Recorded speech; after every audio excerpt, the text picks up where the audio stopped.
Start है।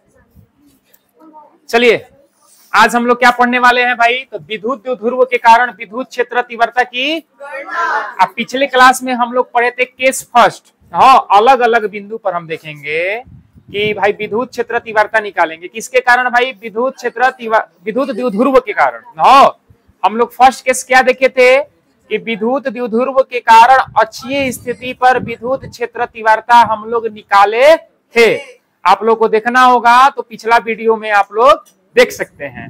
अच्छा, आज हम लोग क्या पढ़ेंगे, केस नंबर सेकेंड। जब बिंदु P कहां पर हो, विद्युत द्विध्रुव के निरक्षीय स्थिति पर हो। अच्छा, निरक्षीय स्थिति पर कहने का मतलब ही है कि विद्युत, देखिए क्या है, विद्युत द्विध्रुव है। तो सबसे पहले हम एक विद्युत द्विध्रुव बना लेंगे। चित्र में आपको क्या दिखाई दे रहा है, ए बी क्या है, यहाँ पर माइनस क्यू है तो यहाँ पर विद्युत द्विध्रुव का मध्य बिंदु क्या है, O है। निरक्षीय स्थिति का मतलब ये होता है कि विद्युत द्विध्रुव के अर्धक पर लंब लंब अर्धक रेखा पर यदि कोई बिंदु ले लोगे उसे क्या बोलेंगे, निरक्षीय स्थिति बोलेंगे। ये आप लोगों को दिखाई दे रहा है विद्युत द्विध्रुव। अब विद्युत द्विध्रुव का मध्य बिंदु O पर क्या डालना, हमें एक लंब डालना है। इसी रेखा पर कोई भी बिंदु ले लेंगे तो क्या कहलाएगा, निरक्षीय स्थिति कहलाएगा।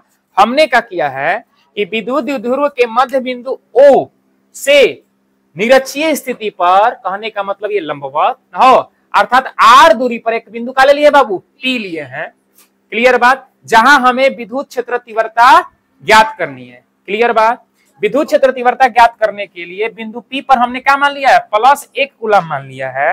अब हम लोग देखेंगे कि इस निकाय पर कितना आवेश है, -q भी है आवेश और +q भी आवेश है।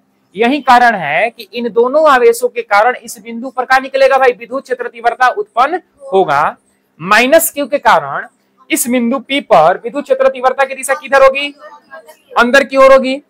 क्यों, आप लोगों को मालूम था कि यदि स्रोत आवेश ऋणात्मक रहता है तो बिंदु P पर विद्युत क्षेत्र तीव्रता की दिशा किधर हो जाती है, अंदर की ओर हो जाती है। अर्थात कह सकते हैं विद्युत बल किधर लगेगा, अंदर नहीं लगेगा। यहाँ पर -q है और यहाँ पर +q है तो विद्युत बल भी इधर। आप लोगों को मालूम था कि जिधर विद्युत क्षेत्र तीव्रता की दिशा होती है उधर विद्युत बल की दिशा होती है।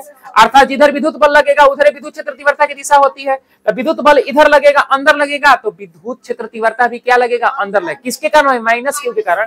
यही कारण है कि यहाँ पर E- हमने वेक्टर लिख दिया। आप लोग को समझ में आ रहा है।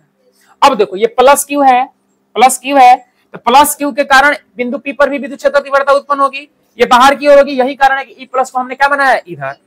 अच्छा, हमें क्या निकालना है, इस बिंदु P पर परिणामी विद्युत क्षेत्र तीव्रता ना। जब एक विद्युत क्षेत्र तीव्रता इधर है और एक विद्युत क्षेत्र तीव्रता इधर, तो इसका जो परिणामी निकलेगा वो बीचों बीच निकलेगा ना। इसी को हम लोग क्या से रिप्रेजेंट किया है, ई रिजल्टेंट वेक्टर अर्थात ER वेक्टर। समझ रहे हो, लिखना क्या है एजम्पशन में आप लोगों को, माना कि AB क्या है, रटना नहीं है बाबू, समझो। माना कि AB क्या है, माना कि AB क्या है, जिसका द्विध्रुव आघूर्ण कितना है भाई, तो P बराबर 2qL है।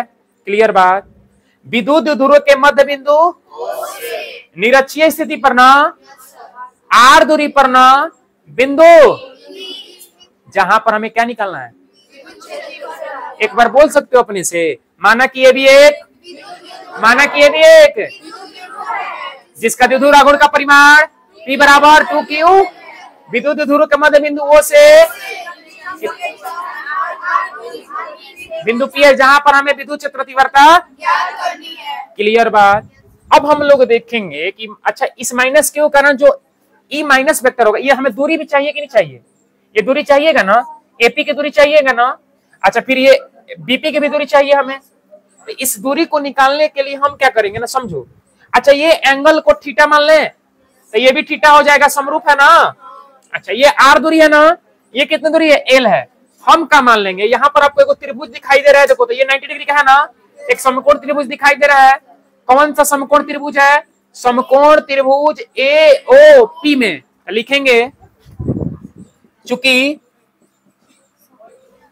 समकोण त्रिभुज AOP में कोण AOP कितना है बाबू, 90 डिग्री है ना। अब तो हम पाइथागोरस प्रमेय निकाल सकते, पाइथागोरस प्रमेय लगा सकते हैं। पाइथागोरस प्रमेय के अनुसार क्या लिखेंगे, पाइथागोरस प्रमेय के अनुसार। अच्छा, पाइथागोरस प्रमेय क्या कहता है भाई? कि कर्ण स्क्वायर बराबर क्या होता है हीरो? लंब स्क्वायर प्लस का आधार स्क्वायर। त्रिभुज एओपी में आप देखिएगा तो न्यून कोण ये है ना, तो लंब क्या हो जाएगा? आर हो जाएगा। कर्ण क्या हो जाएगा भाई? ये हो जाएगा ना एपी, और आधार क्या होगा? एल होगा। क्या हम कर्ण के जगह पर एपी स्क्वायर लिख सकते हैं? तो लिख सकते हैं एपी स्क्वायर बराबर क्या लिख सकते हैं? लंब स्क्वायर के जगह पर क्या लिखेंगे? आर स्क्वायर प्लस का। तो आज के बाद यदि आपको एपी स्क्वायर का मान पूछेगा तो एपी स्क्वायर का मान क्या होगा? आर स्क्वायर प्लस का एल स्क्वायर। और एपी बराबर क्या होगा? एपी बराबर रूट में आर स्क्वायर प्लस का। क्या इस एपी के जगहिया पर हम लिख सकते हैं आर स्क्वायर प्लस का? थोड़ा ध्यान से देखिएगा ना, ठीक ऐसा ही कंडीशन इधर भी है ना। तो लिख सकते हैं इसी प्रकार। क्या लिखेंगे? इसी प्रकार। इसी प्रकार यदि बीपी स्क्वायर का मान कितना हो जाएगा? बीपी स्क्वायर इधर लिखें, बीपी स्क्वायर का मान कितना होगा हीरो? तो ये भी हो जाएगा आर स्क्वायर प्लस का एल स्क्वायर। बीपी बराबर क्या होगा? हो रूट में आर स्क्वायर प्लस का एल स्क्वायर। तो यहां पर हम क्या लिखेंगे? आर स्क्वायर प्लस का। ओके, यहां तक समझ में आ रहा है? अब देखेंगे, अब हम देखेंगे, अब लिख सकते हैं माइनस क्यू, इधर कर लो बाबू, इधर कैमरा कर लो थोड़ा सा। माइनस क्यू आवेश के कारण बिंदु P पर उत्पन्न विद्युत क्षेत्र की तीव्रता होगी। अच्छा, देख लेना अच्छे से। इधर देखो, माइनस क्यू आवेश के कारण उत्पन्न विद्युत क्षेत्र तीव्रता कितनी होगी? माइनस क्यू के कारण आप लोग को दिखाई दे रहा है माइनस क्यू यहाँ पे है बाबू, देखो एकदम बढ़िया से माइनस क्यू यहाँ पे है। तो माइनस क्यू का दिशा तो इधर होगी, दिशा किधर होगी? वो पी से ए की ओर, पी से ए की ओर। ओके, तो अच्छा, इसका परिमाण कितना होगा? तो आप लोग जानते हैं कि बिंदुवत आवेश के कारण उत्पन्न जो विद्युत क्षेत्र तीव्रता होती है वो कितनी होती है बाबू? तो 1 बटा में बोलो 1 बटा में 4 पाई एप्सिलॉन नॉट क्यू बटा में आर स्क्वायर। आर के जगह पर यही दूरी होती है ना, यहाँ पर दूरी के जगह पर क्या है? एपी स्क्वायर है। कितना है? AP square. एपी स्क्वायर है ना भाई, बोल।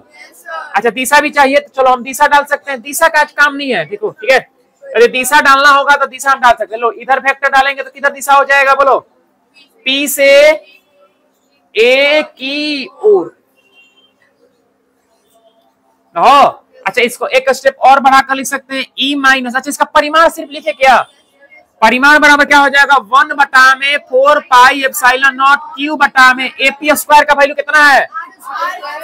आर स्क्वायर प्लस का एल स्क्वायर। देख लो, एपी स्क्वायर का वैल्यू क्या है? आर स्क्वायर प्लस का एल स्क्वायर। ओके, अच्छा, तथा प्लस क्यू आवेश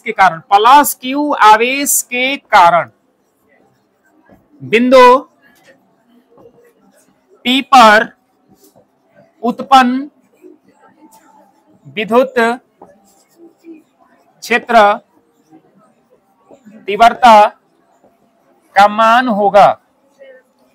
अच्छा, एक बात बताओ, यहां पर क्या लिखे बाबू? E plus vector. तो ई प्लस वेक्टर, ये प्लस क्या है? सूचित करने का सिर्फ तरीका है, प्लस है नहीं है, ठीक है। ये मतलब बता रहा है ये घनात्मक आवेश मतलब प्लस क्यू आवेश के कारण उत्पन्न विद्युत क्षेत्र तीव्रता है। बराबर क्या हो जाएगा हीरो? तो 1 बटा में 4 पाई एप्सिलॉन नॉट इंटू का 1 बटा में 4 पाई एप्सिलॉन नॉट क्यू बटा में क्या हो जाएगा? हो बीपी स्क्वायर हो जाएगा ना, बीपी स्क्वायर। क्या हम बीपी स्क्वायर? अच्छा, दिशा किधर होगा बोलो? बी से पी की ओर। दिखाई दे रहा है ना, बी से पी की ओर। देख लो, बी से पी की ओर ही है, बी इधर है, पी इधर है, बी से पी की ओर। तो बी से पी की ओर होगा। अच्छा, अब सिर्फ हम मैग्नीट्यूड लिखेंगे। मैग्नीट्यूड बराबर कितना हो जाएगा? ई प्लस बराबर 1 बटा में 4 पाई एप्सिलॉन नॉट क्यू बटा में बीपी का बीपी स्क्वायर का वैल्यू कितना ला ले है भाई? बीपी का वैल्यू है रूट में R square plus L square. BP square का वैल्यू क्या हो जाएगा? आर स्क्वायर प्लस का L square, R square plus का एल स्क्वायर। अब हम निकालेंगे परिणामी विद्युत क्षेत्र तीव्रता। क्या निकालेंगे? परिणामी विद्युत क्षेत्र तीव्रता।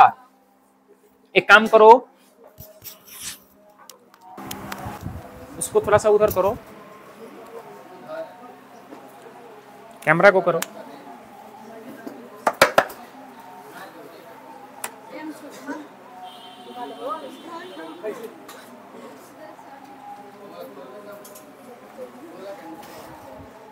आगे स्टॉप कर लो, आगे स्टॉप कर लो।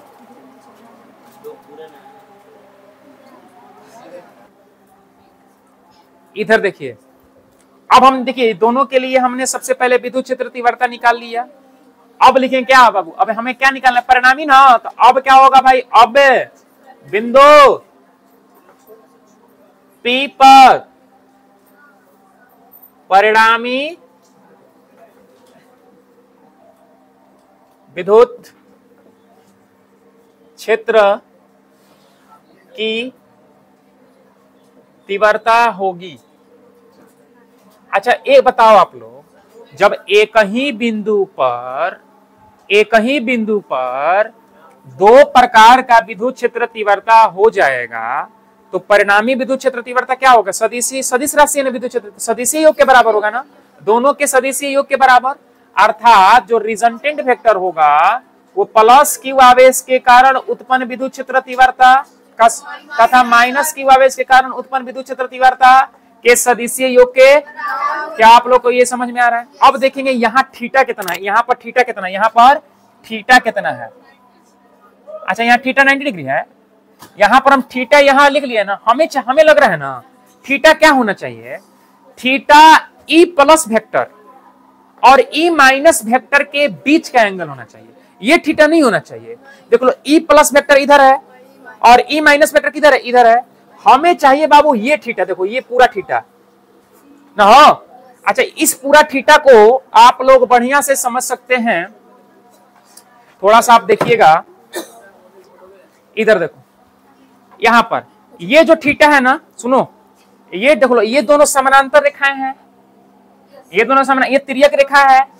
जब ये थीटा है तो ये एंगल कितना होगा, ये पूरा थीटा के सिर्फ इतना थीटा, थोड़ा सा ना। अच्छा ये वाला ना, ये वाला कितना हो जाएगा बाबू, तो ये वाला क्या हो जाएगा बाबू, थीटा होगा कि नहीं होगा, बोलो ये थीटा होगा।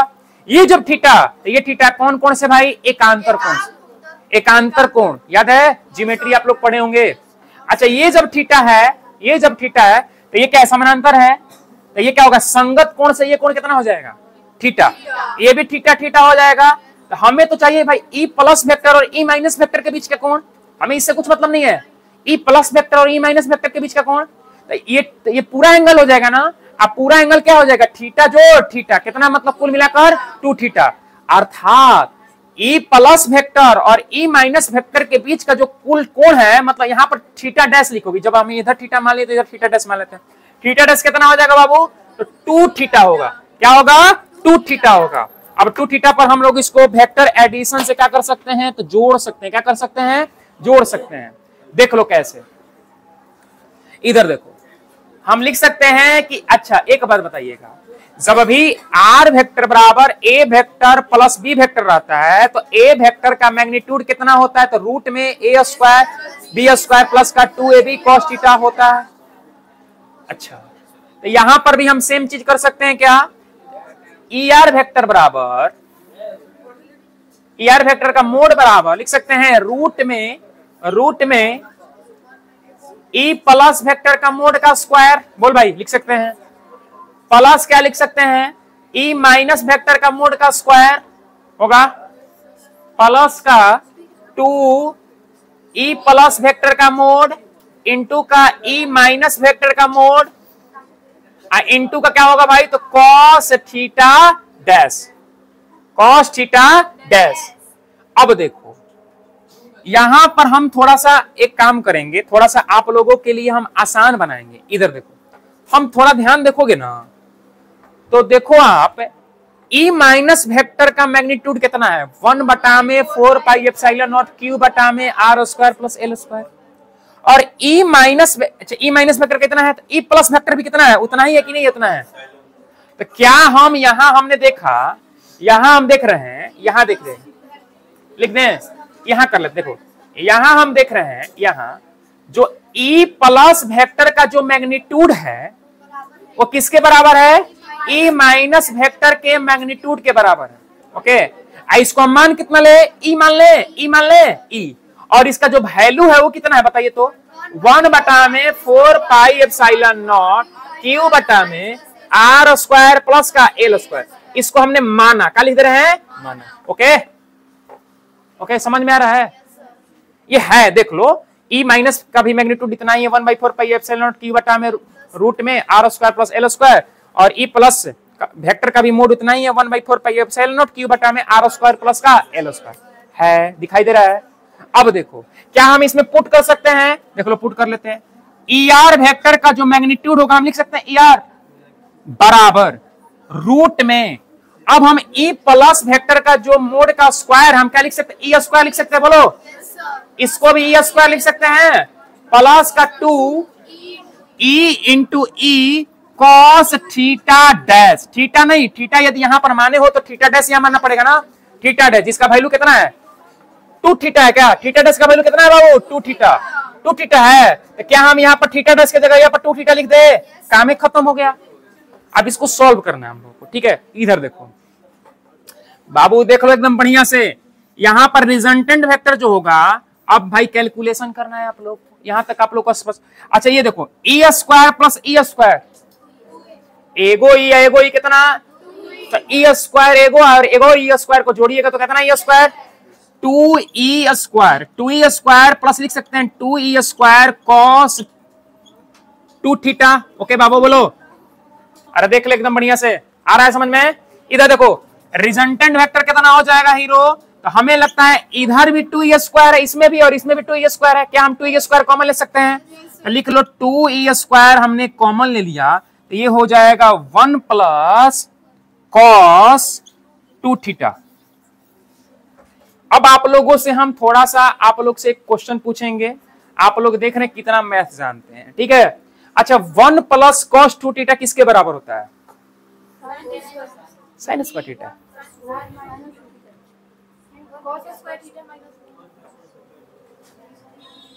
बताइए, इसको ऑफ करो।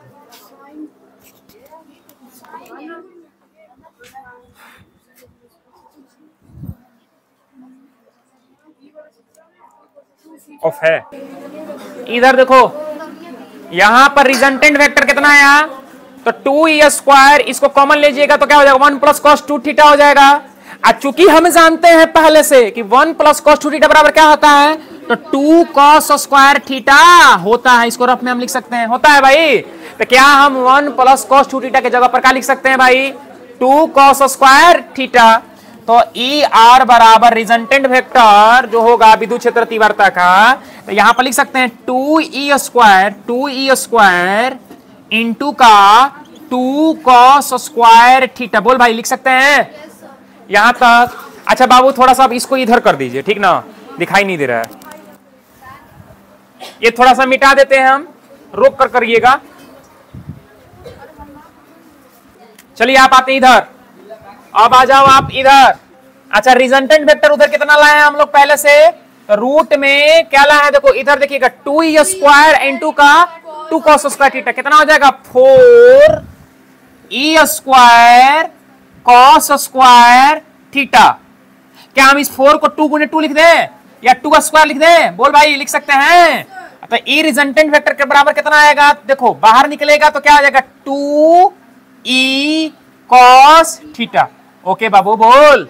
अच्छा, ई रिजल्टेंट वेक्टर बराबर क्या आएगा? तो 2 इंटू ई कॉस थीटा बराबर क्या होता है? बताइए तो। कॉस थीटा बराबर क्या होता है? आधार बटा में, अरे भाई बोलो, आधार बटा में। बहुत बढ़िया, आधार बटा में कर्ण, आधार बटा में कर्ण। अच्छा, क्या हम इस ई का वैल्यू पहले से निकाले हैं? इस ई का वैल्यू कितना है बताइए तो, बताइएगा। 2 इंटू ई बराबर कितना निकाले हैं? तो 1/4 पाई एप्सिलॉन नॉट क्यू बटा में, हाँ पहले से आप देख सकते हैं पीछे जाके क्या है भाई? तो 1/4 पाई एप्सिलॉन नॉट क्यू बटा में रूट में है कि सिर्फ ये है ना, आर स्क्वायर प्लस का एल स्क्वायर है। ओके, आधार। अब देखो, आधार किसके लिए? कोस थीटा के लिए ना, तो थीटा बाबू ये है ना, इस त्रिभुज में आप देखो थीटा ये है, आधार कौन है, एल है, और कौन कौन है, रूट में आर स्क्वायर प्लस का एल स्क्वायर। अब देखो आधार की जगह पर हम लिख सकते हैं एल, बोल भाई लिख सकते हैं एल। अब बाई का लिख सकते हैं कौन, कौन की जगह पर क्या है, कौन के जगह पर क्या, देखो आधार के जगह पर हम लिख सकते हैं बाबू एओ, क्या लिख सकते हैं एओ, और कौन के जगह पर क्या लिख सकते हैं एपी। इस त्रिभुज के लिए देखिए जो लिए थे हम लोग, हो गया। अब चलो गुणा भागा कर लो आप लोग। ए रिजल्टेंट वेक्टर बराबर क्या हो जाएगा हो, तो हमें लगता है 1/4 pi epsilon not 2q in by का हो जाएगा आर स्क्वायर प्लस का एल स्क्वायर। एओ के जगह पर हम एल लिख लें, एल एओ देख लीजिए, एओ फिगर में क्या है, एल ही तो है, यहां से यहां तक के बीच की दूरी एल, और एपी के जगह पर क्या लिखेंगे, रूट में आर स्क्वायर प्लस का एल स्क्वायर।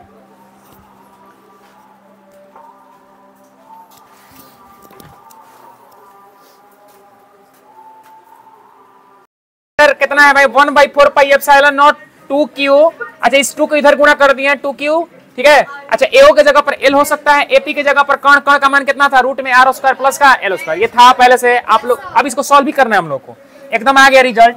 ईआर बराबर क्या होगा, 1/4 पाई एप्सिलॉन नॉट। अच्छा एक बात बताओ, हमें लिखना है पी के फॉर्म में, इसीलिए इसको क्या कर लेंगे, 2ql को साथ में लिख देंगे, बटा में हल्ला मत करो, थोड़ा सा कम करो। इधर देखो आर स्क्वायर प्लस का एल स्क्वायर, देखो एकदम ध्यान से देखो, या इधर देखो ये R square plus L square का पावर 1 है ना, 1 है, ये भी है आर स्क्वायर। अच्छा इसको हम ऐसे लिख सकते हैं, देखो तो एक स्टेप बढ़ाकर R square plus L square का पावर 1 इंटू का are square plus L square के पावर 1/2। रूट का तो मतलब यही होता है। अब देखो दोनों का बेस सेम है, पावर अलग अलग है। जब भी ये होता है तो a के पावर m गुणे a के पावर n बराबर क्या होता है, a के घात m प्लस n। यहां भी तो यही सेम चीज होने वाला है। जब सेम चीज करोगे आप यहां पर ऐसे, यहां पर देखो पावर 1 है, यहां पर प्लस 1/2 है, 1 प्लस 1/2 कितना होता है, 3/2। अच्छा 3/2 ही क्यों, 1.5। देख लो 1 है, 1 आधा कितना होता है, 1.5 होता है, कितना होता है 1.5, 1.5 किसको बोलते हैं, 3 का आधा, मतलब 3/2। तो यहां पर हम लिख सकते हैं ए रिजल्टेंट वेक्टर बराबर 1/4 pi epsilon naught 2ql into का are square plus L square 1 plus 1/2 अर्थात 3/2। अच्छा 2ql को हम डायरेक्ट पी लिख सकते हैं क्या, डायरेक्टली बोलो, क्योंकि 2ql बराबर ही होता है पी, आपको पहले से मालूम था ना हो, विद्युत द्विध्रुव आघूर्ण। क्या ये हम लोग का एक रिजल्ट हो गया।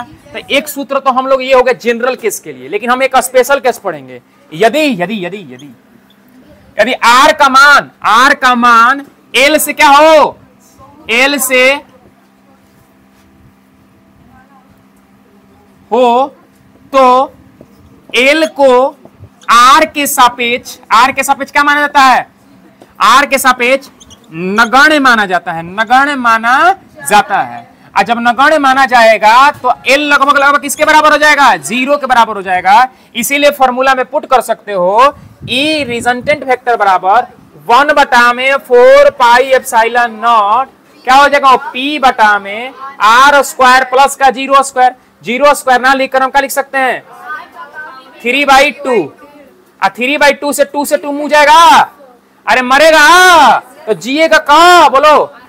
ई रिजल्टेंट वेक्टर बराबर 1/4 पाई एप्सिलॉन नॉट पी बटा में आर क्यू। तो यही हम लोग का क्या हो जाएगा, सूत्र हो जाएगा। किसके लिए हो जाएगा भाई, तो भाई विद्युत द्विध्रुव के कारण जब बिंदु P विद्युत द्विध्रुव के निरक्षीय स्थिति पर रहेगा तब का क्या होगा, व्यंजक होगा, कितना होगा 1/4 pi epsilon naught P by R की, 1/4 pi epsilon naught P by R की, जहां P क्या है विद्युत द्विध्रुव आघूर्ण का परिमाण है, R क्या है विद्युत द्विध्रुव के मध्य बिंदु O से बिंदु P के बीच की दूरी, जहां पर हमें विद्युत क्षेत्र तीव्रता ये हम लोग निकाले हैं भाई, क्या विद्युत क्षेत्र तीव्रता। क्या हम लोग निरक्षीय स्थिति पर उत्पन्न विद्युत क्षेत्र तीव्रता जो परिणामी आ रहा है उसका हम लोग दिशा भी ज्ञात कर सकते। किधर है दिशा, बताओ तो, दिशा दिशा किधर होगा, दिशा किधर होगा।